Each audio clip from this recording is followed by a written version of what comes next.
Hi everyone, I'm David Fisher, and this is Presidential Chronicles, the series of books and videos on American history as seen through the lives of the presidents of the United States.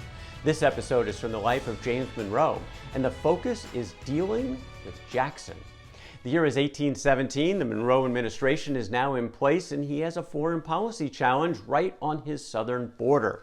There are a group of Indians, renegade Indians, who are attacking Americans in the southern part of the country. They're doing it, and then they're racing for safety in Florida. Now, Spain continues to control East and West Florida. You might recall from an earlier episode how James Monroe had tried to acquire Florida as part of the Louisiana Purchase, but he was unsuccessful. So Spain is still in control of the two East and West Floridas, but they're not doing a very good job of that.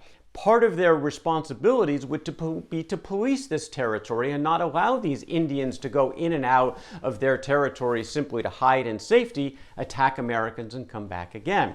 Well, the Monroe administration and his cabinet are saying enough's enough. We can't tolerate this. We got to do something about it. And so they give orders to the commanding general at Fort Scott in Georgia by the name of Edmund Gaines. And it says, General Gaines, you can take your men, go after these Indians, and if they go into Florida, you can go after them as well. But there's one caveat.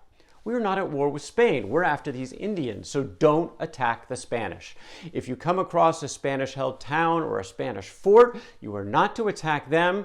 If you need to, because they're harboring the Indians, you hold them in place, you get further word from Washington, but don't attack the Spanish.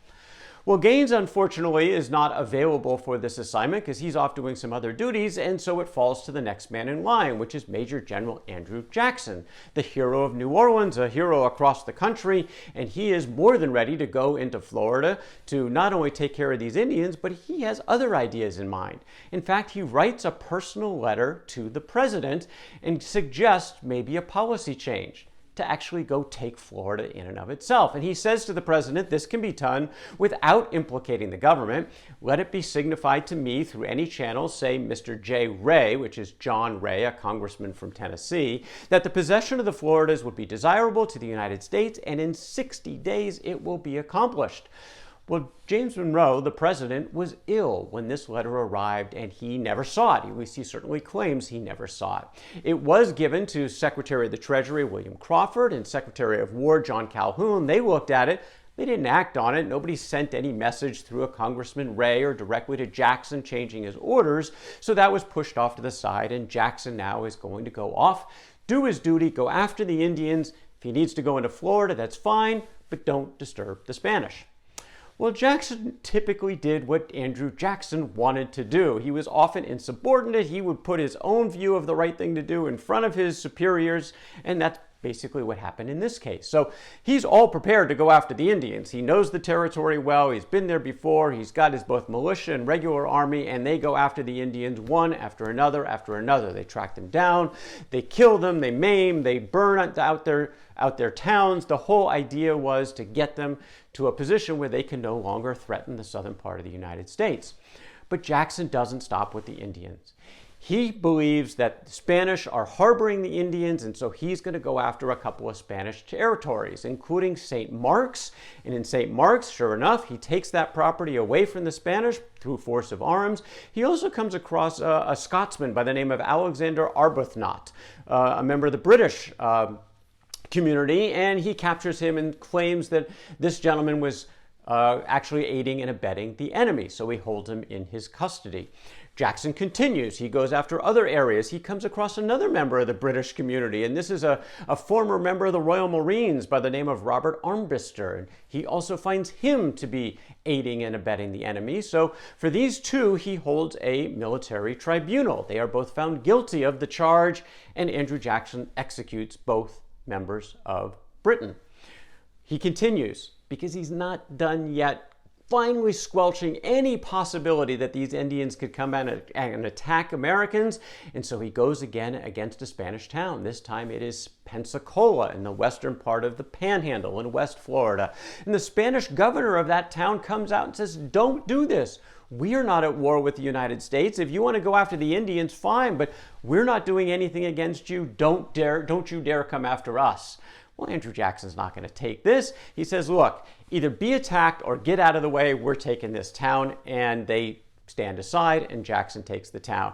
And by now, he's finished. He writes off his reports, he says mission accomplished to Washington, and he heads home to Tennessee.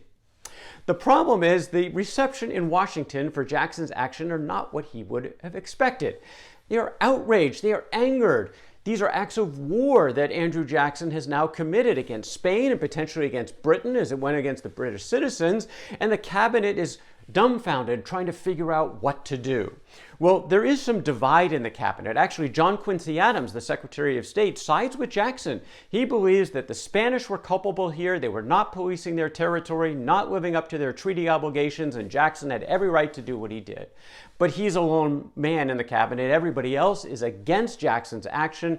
Calhoun being the most aggressive, as it was his orders that were ignored, the ones not to touch the Spanish. He's talking about potential court-martial, or at least a censure of Jackson. Well, they don't take those actions, but they do agree immediately they've got to give back the territory that they took from the Spanish, and they got to go figure out what to do with the British as well. So President Monroe assigns those two foreign policy tasks to his Secretary of State, John Quincy Adams. Adams gets the British to calm down. The Americans and the British are actually in a pretty good place a couple of years after the War of 1812, and neither side wants to really disrupt that, so they kind of turn a blind eye to what had happened to their citizens, and things seem to be okay with the British. The Spanish are very upset at the actions the Americans have taken, but immediately Adams says, look, we're giving you back your towns. St. Mark's is yours. Pensacola is yours. We're getting the army out of there. But you got to do a better job of policing your territory or we may come back again. So yes, we're going to back away now, but they were also given a warning. Well, these efforts of diplomacy on the action of John Quincy Adams were actually the easy part of the diplomatic actions. The harder part, the diplomacy in dealing with Andrew Jackson. And this, the President James Monroe takes upon himself. It is no small task to tell Andrew Jackson that he did something wrong, especially when he fervently believes he did something right.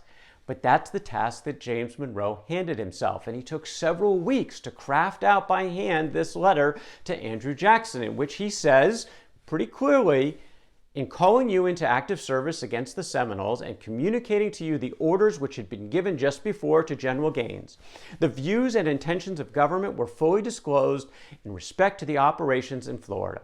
In transcending the limit prescribed by those orders, you acted on your own responsibility. He calls Jackson out. He says he went too far. But then he couches the rest of the letter in flowery, emotional terms of saying how great Jackson is, and he understands why he did what he did. In fact, he says on facts and circumstances which were unknown to the government when the orders were given, many of which indeed occurred afterwards, and which you thought imposed on you the measure as an act of patriotism essential to the honor and interest of your country, etc., etc. I understand what you did. It was a patriotic thing. You did it for the right reasons, but in the end, you exceeded your instructions and you acted on your own responsibility. It's a pretty good letter by Monroe trying to balance rebuking the prickly general, but doing it in sort of the softest terms possible. And it was a pretty good job. Well, this is Andrew Jackson. He's not going to take a dressing down by anyone, including the President of the United States. And he responds. He responds by saying, how can it then be said with propriety that I have transcended the limits of my orders or acted on my own responsibility? My order was as comprehensive as it could be and contained neither minute original instructions nor a reference to others previously given to guide and govern me. The fullest discretion was left with me in the selection and application of means to effect the specified legitimate objects of the campaign, and for the exercise of a sound discretion on principles of policy am I alone responsible. I didn't do anything wrong, Mr. President. You shouldn't be saying that I did. Now, a couple of things are important here. Number one, we're fortunate that James Monroe was the President of the United States, because perhaps that gave Jackson pause about going a step further than just a letter and challenging the person to a duel, which he had certainly been known to do for sort of lesser charges against him earlier in his life. And then we'd be talking about dueling with Jackson in this episode instead of dealing with Jackson. So at least he kept his complaints to a letter. That's a good thing. In that letter and the series of letters that followed, they had a back and forth over the next few months before President Monroe eventually just let it drop and said, look, we're going to, I guess, agree to disagree. I'm not changing my mind. You don't want to change yours, fine. And they let it drop.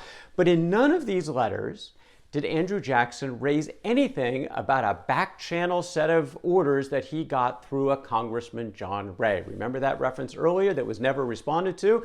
Nor in any of these letters does it come up. But it will come up in the future. So the issue dies in 1818, 1819, but it is not forgotten. It was just dormant. And it was actually members of Monroe's cabinet that brings it back up again. So Jackson and John Quincy Adams are involved in a really contentious election in 1824. Adams wins that race in the House of Representatives. Jackson is bitter, and Jackson's going to run against him in 1828.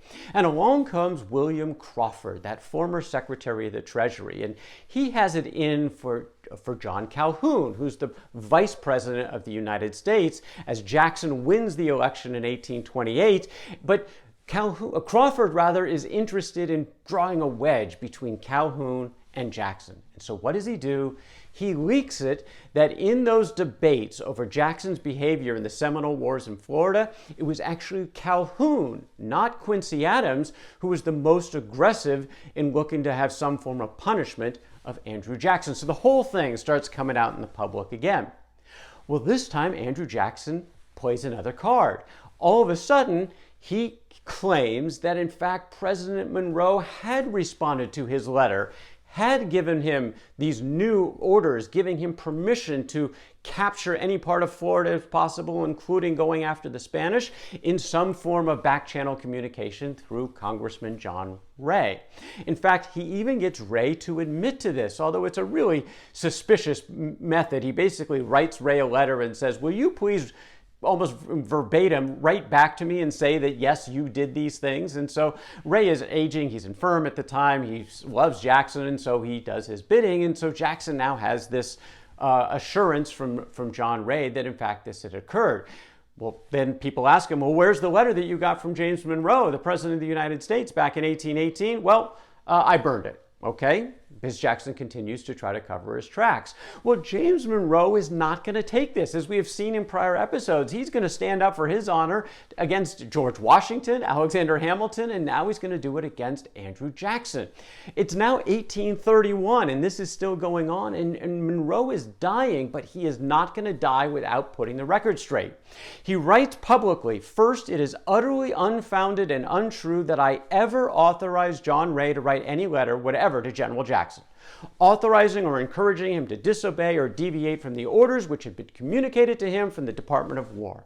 Second, that it is utterly unfounded and untrue that I ever desired the said John Rhea to request General Jackson to destroy any letter written by him." So he's denying all of these charges by Jackson.